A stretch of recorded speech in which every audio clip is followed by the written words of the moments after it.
हस्तिनापुर नरेश शांतनु और सत्यवती के दो पुत्र थे, चित्रांगद और विचित्रवीर्य।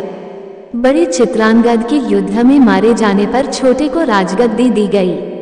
साथ ही विचित्रवीर्य के विवाह के लिए भीष्म काशीराज की तीनों पुत्रियों अंबा, अंबिका और अंबालिका को हस्तिनापुर ले आए थे। अंबा ने अपनी पसंद जाहिर की, जो भीष्म ने उनको सकुशल राजा शाल्व के पास भेज दिया। वहीं विचित्रवीर्य से बाकी दोनों बहनों का विवाह हो गया, लेकिन विचित्रवीर्य बिना संतान दिए दुनिया से चले गए। इस पर सत्यवती ने अपने पुत्र वेदव्यास से मदद मांगी। वेदव्यास जब अंबिका से मिले तो उनका तेज देखकर उसके नेत्र बंद हो गए।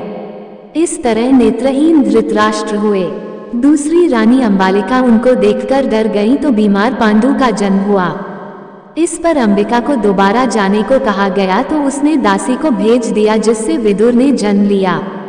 भारत देश के गौरवशाली इतिहास में हर्षवर्धन, बाणभट्ट, भर्तृहरि, चाणक्य, मनु, महर्षि अंगिरा, शुक्राचार्य जैसे कई लोकप्रिय नीतिज्ञ हुए हैं, जिनमें से एक महाभारत काल के महान नीतिज्ञ विदुर भी थे।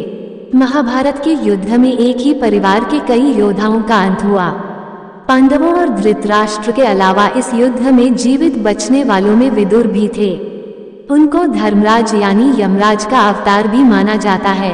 वो एक नीतिज्ञ के रूप में विख्यात हैं और वो हमेशा न्यायप्रिय रहे।